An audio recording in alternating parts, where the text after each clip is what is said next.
بھارتی استعمار کشمیری عوام کی حق خود ارادیت کی جائز اور تسلیم شدہ تحریک کو دبانے کے لیے جبر کے جن ہتھ کنڈوں کا استعمال اور انسانیت کے خلاف جن جرائم کا ارتکاب کر رہا ہے، ان میں ایک سنگین اور بھیانک جرم کشمیریوں کی منظم نسل کشی ہے۔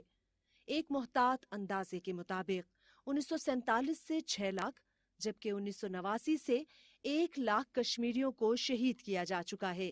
حد تو یہ ہے کم سن کشمیری بچے اور معمر افراد بھی بھارت کی سفاک فورسز سے محفوظ نہیں ہیں۔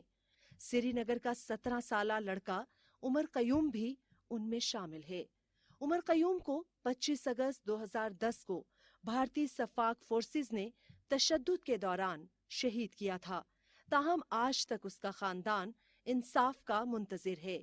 گزشتہ دنوں شہید نوجوان کے خاندان نے سری نگر میں احتجاج کیا اور قاتل فوجیوں کو قرار واقعی سزا دینے کا مطالبہ کیا۔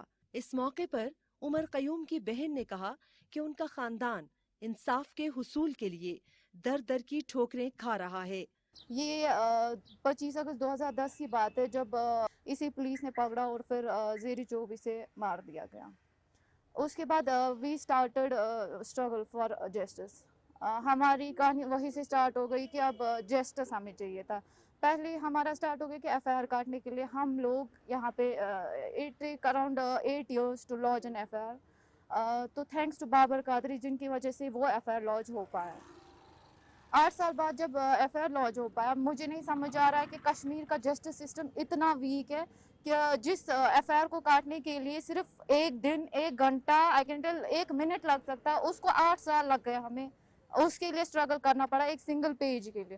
ایف آئی آر 18 اگست 2018 میں کاٹا، آرڈر آیا سی جے ایم کی اور سے۔ اعجاز احمد خان اس ٹائم پہ جج تھے جنہوں نے آرڈر کیا کہ ایف آئی آر کاٹ لو، تو 9 سپٹمبر 2018 میں ہمیں ایف آئی آر کاپی مل گئی۔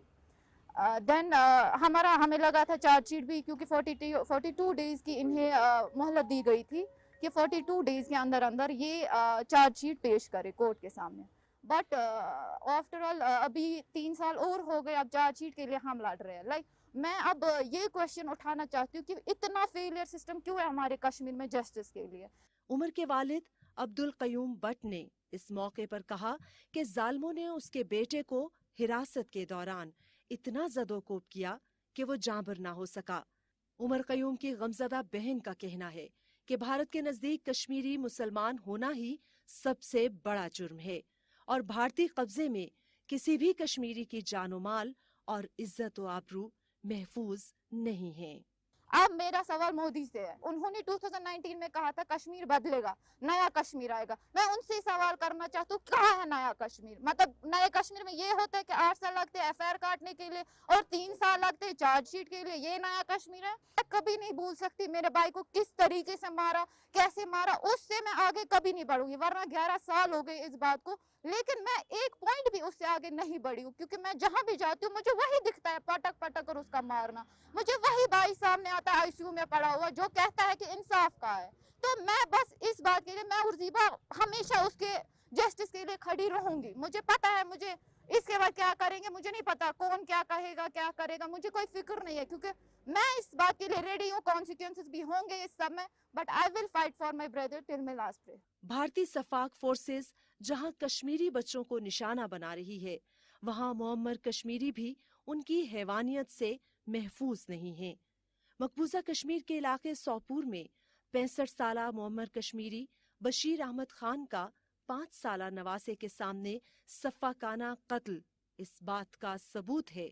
شہید کے بیٹے کا کہنا ہے کہ بھارتی فورسز بچوں اور بزرگوں کو قتل کر کے اپنی بزدلی اور مسلم دشمنی کا ثبوت دے رہی ہے۔ ہمارے کو وہاں سے فون آ گیا کہ یہاں پہ آپ کے والد صاحب کو سی آر پی والوں نے گاڑی سے اتار کے مار دیا ہے، اور ان کے ساتھ ان کا گرینڈ سن بھی تھا، ہمارا بچہ بھی تھا، ہماری بہن کا بچہ، تو وہ بھی ساتھ تھے، ان کے گود میں تھا، ان کے گود میں ہی رکھ کے ان کو گولی سے مار دیا سی آر پی والوں نے۔ حالانکہ ان کی ایج مور دین 65 ایئرس ہے، یہ تو بہت بہادری کا کام انہوں نے کیا ہے کہ ایک 65 سالہ بزرگ کو